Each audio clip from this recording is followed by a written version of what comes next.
Welcome to the Tri-City Regional Chamber of Commerce Quicktakes Legislative Live video series. My name is Matt Murphy, the Government Regional Affairs Director for the Chamber, and in this series, we're going to share quick visits with our local legislators. We want to know what's going on, what the hot topics are, and what, in general, is happening in Olympia.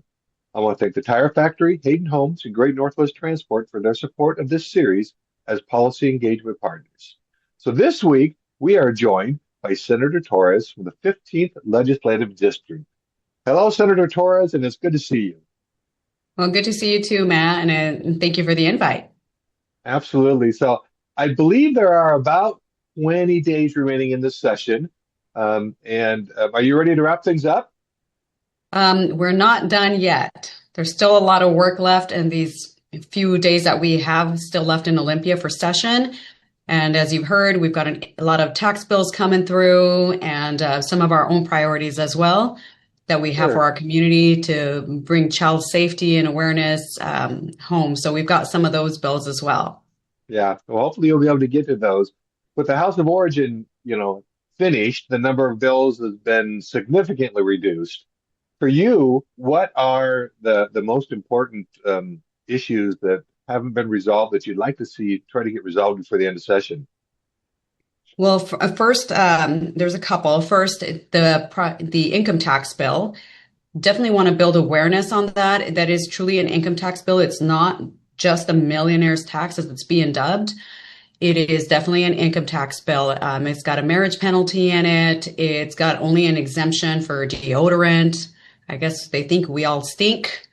But they really should have included, I had a bill to exempt diaper taxes on diapers, and that's all diapers. So cloth, children's and adult diapers as well. So it was all diapers. I mean, back in 2020, we had passed the pink tax, right? So we exempted any of the feminine hygiene products. And now they're looking at just the grooming products in this bill. Diaper exemption would have been a lot better for families, especially for struggling families, because it does add up at the end of the day, especially if you have one child or two little children that are on diapers, it really adds up. And I think that would have been a better fit. They did not accept that. And I also had a bill on it, and that didn't even get a hearing. So I just heard that the governor is kind of toying with the idea of adding the diaper exemption in there. Diaper tax exemption, and I'm hoping he actually does.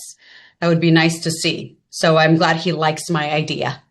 Yeah, that would be, there's that, but I guess the question is that, he's come out and he's spoken, in favor of it and against it in kind of its current, iteration of it. What are the chances of him making any, standing up and saying, nope, I want to exempt diapers, and if you don't include it, I'm going to veto this. It seems like a little thing to veto over diapers, but it is, but he can veto other items that are in this income tax bill. So I'm hoping he does do that, because it sounds like he is putting pressure on them to at least something of a affordability, right? Since affordability is used a lot by my colleagues on the other side of the aisle, they need to put those words into action. And I would love to see that happen by adding this diaper exemption. Make it easier for families. Shoot, if we could exempt all kind of baby products, that would be best. I believe that's what Senator Fortunato was trying to do one year as well, and they didn't go with it. So yeah. I'm really hoping that they do this time. Last year we even saw them remove some ECAP slots for childcare, and now they're coming back because they're like, oh, we fumbled.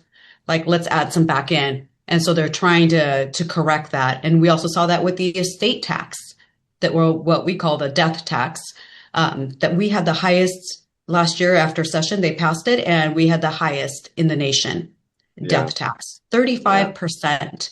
So now what are they doing? They're coming back to it, and they're rolling it back.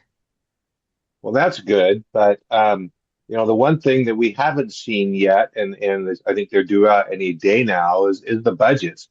It's, they're doing a really great job, it seems like, in trying to find additional sources of income.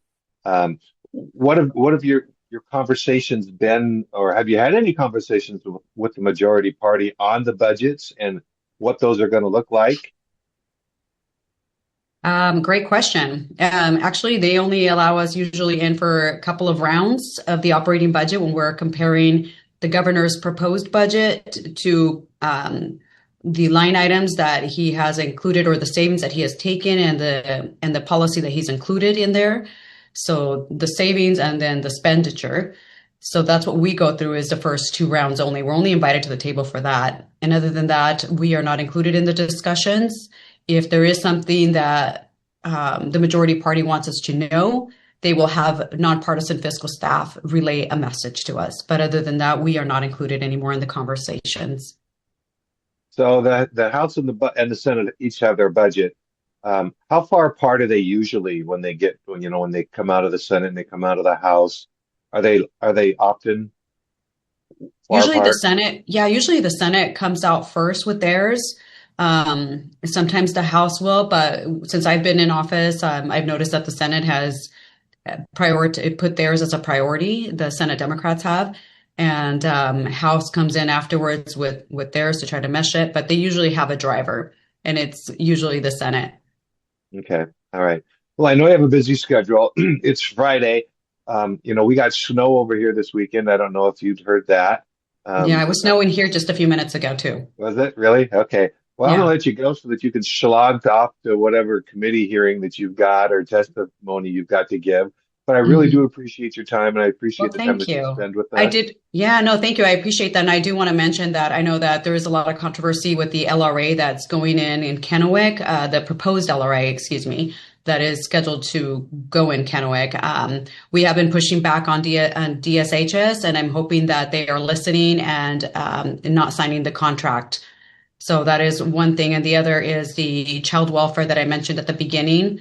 I did have a couple of bills on child welfare because we've seen our tort claims go up by 800%. And a lot of those are through DCYF tort claims.